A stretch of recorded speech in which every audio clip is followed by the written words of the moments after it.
Merci de nous rejoindre sur New Info pour décryptage. Tension dans le ciel sahélien. La Confédération des États du Sahel a vivement réagi lundi dernier après la présence jugée illégale d'un aéronef militaire nigérien dans l'espace aérien du Burkina Faso, l'un de ses États membres.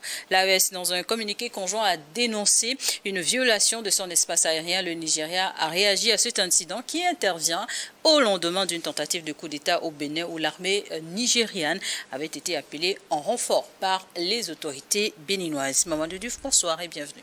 Merci. Bonsoir Charlotte. 2 jours après les événements, que sait-on précisément de l'incident impliquant l'aéronef militaire nigérien contraint d'atterrir à Bobo-Dioulasso au Burkina Faso?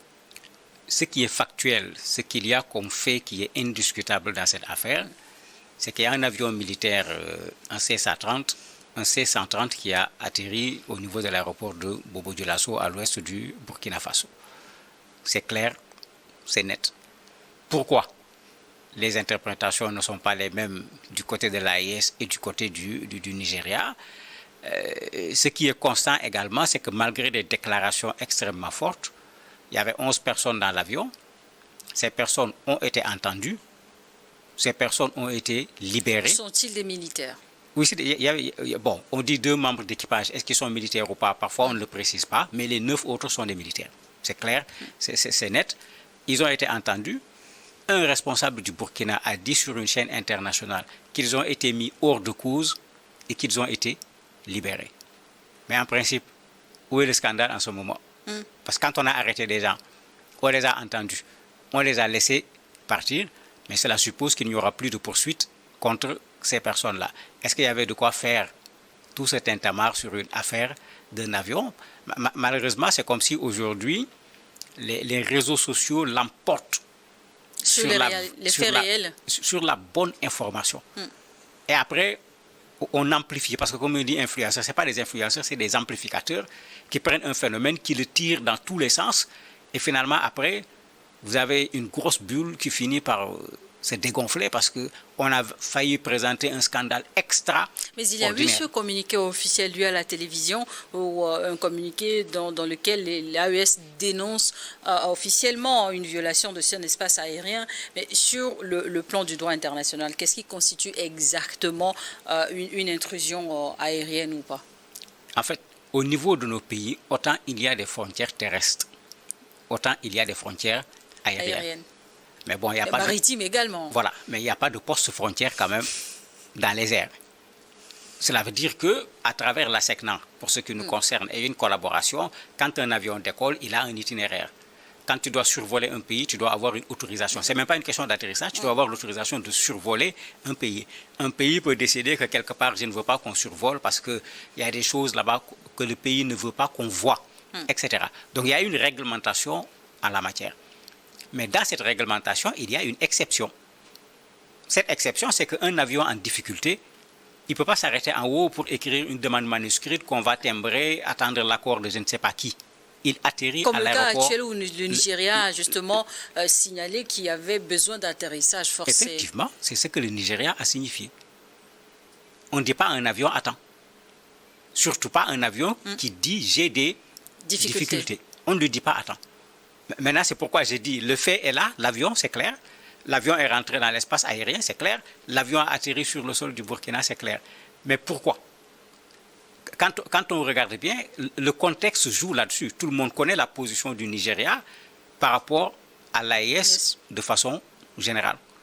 Cette tension qu'on a maintenue depuis fort longtemps jusqu'à présent, c'est elle qui est à l'origine de ce que l'on voit aujourd'hui. Et qu'il fausse également les analyses des situations. Mais bien sûr, parce qu'on n'est plus dans une analyse. Quand vous regardez une bonne partie de ceux qui interviennent, tu vas plus un partisan. Tu vas plus quelqu'un qui met de l'huile dans le feu que quelqu'un qui regarde les faits, qui imagine les conséquences que ça peut avoir et qui essaye de faire autre chose. Et qu'on se rappelle que ce n'est pas la première fois. On avait dit que les gens ont commencé à dire du tout, c'est pour attaquer les pays de l'AES. Ces mêmes personnes avaient dit ici qu'il y a des 2000 soldats français qui ont quitté le Togo, qui partent à la frontière du Burkina, qui vont attaquer. Ça fait plus d'1 an pratiquement. L'attaque n'a pas eu lieu jusqu'à présent. Qu'on se rappelle également ce qui s'était passé au Mali. Bon, les Ivoiriens disent que ce sont des otages, les Maliens disent que ce sont des mercenaires. Ça a abouti à quoi? C'est qu'il faut que nos États reprennent leurs responsabilités. Ce n'est pas au niveau des réseaux sociaux qu'on gère ce genre de questions. Ça se gère d'État à État. Et malheureusement, c'est là où on faute de plus en plus parce qu'on fait des déclarations intempestives. Mais après, si on a libéré les 11 personnes, ça veut dire que ces personnes, a priori, n'ont rien fait. L'avion, bien sûr, s'il avait des problèmes, ce n'est pas un avion qui peut se mettre à voler tout de suite. Il a besoin d'être réparé. Mais l'événement intervient dans un contexte déjà tendu, comme vous le signaliez, dans la sous-région. Mais quel risque cela fait-il peser sur la coopération sécuritaire, surtout entre les États de voisins du Sahel et ceux du Golfe de Guinée? C'est cette tension d'abord qui n'a plus de raison d'être aujourd'hui. L'AIS est là, c'est une réalité. La CEDEAO est là, c'est une réalité. Depuis. Mais il faut qu'on accepte d'habiter ensemble dans le même espace. Parce que géographiquement, là, aucun de ces pays ne va se lever et puis partir. On n'a pas le choix. Et ça se fera. Moi, c'est ce que j'ai dit tout le temps. Ça se fera, je ne sais pas quand.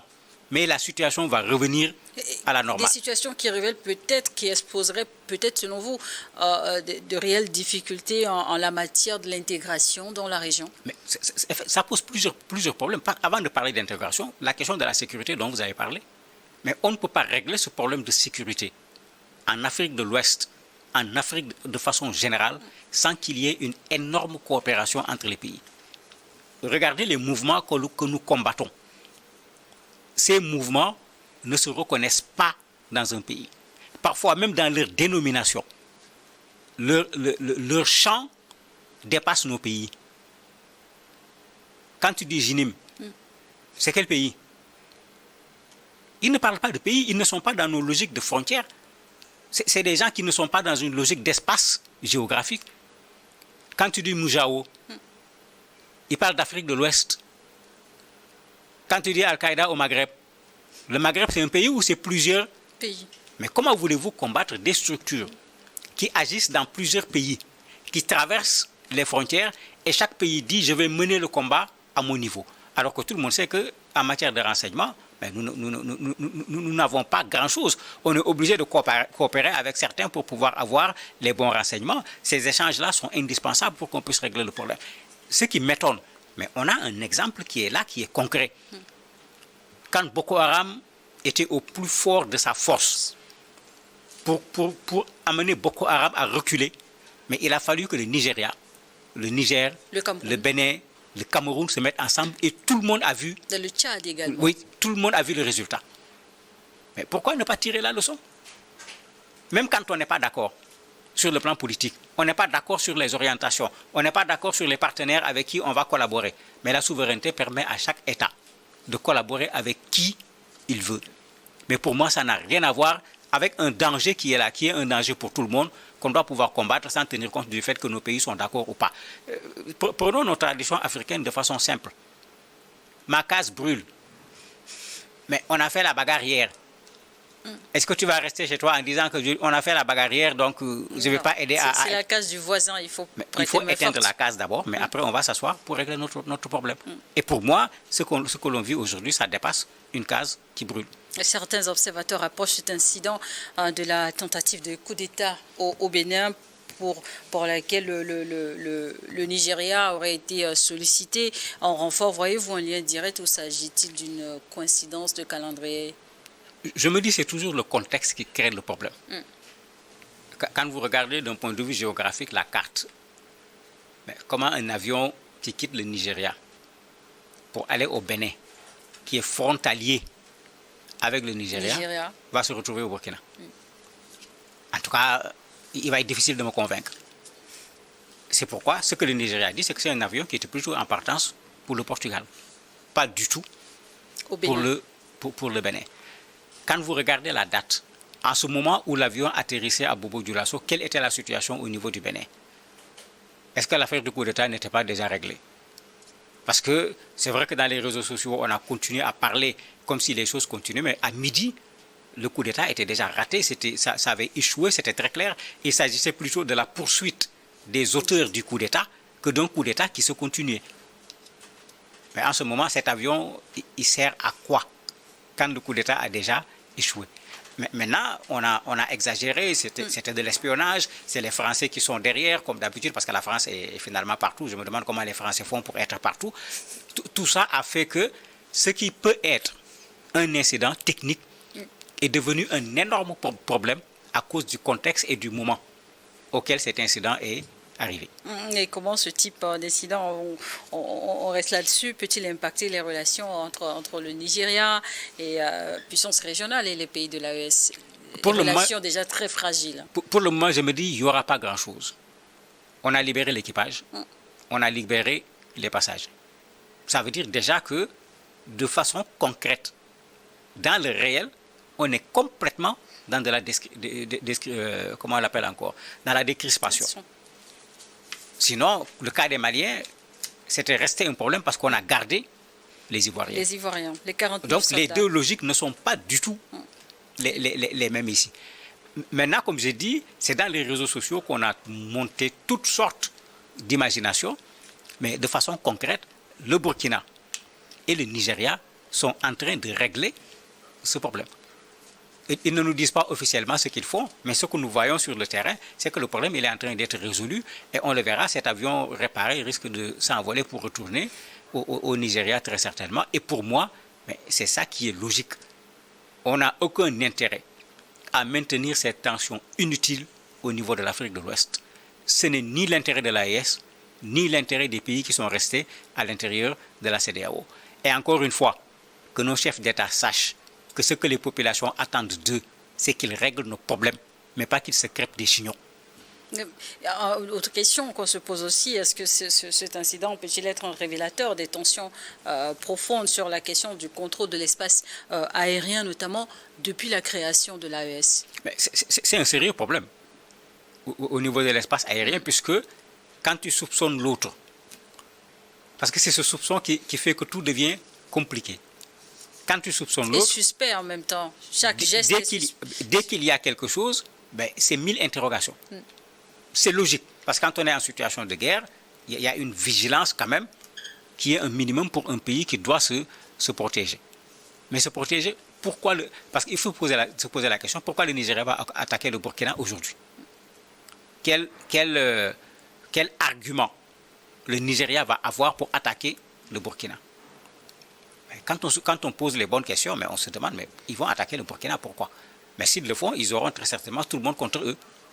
Et je ne vois pas où est la logique, je ne vois pas pourquoi quitter le Nigeria, qui n'est pas frontalier avec le Burkina, aller attaquer le Burkina. Je ne vois pas de raison actuellement pour que le Nigeria attaque le Burkina. Même si les relations entre les deux pays ne sont pas du tout au beau fixe, pour ce que tout le monde connaît, la position du Nigeria par rapport à la crise du Niger, qui était contraire à la position du Burkina Faso.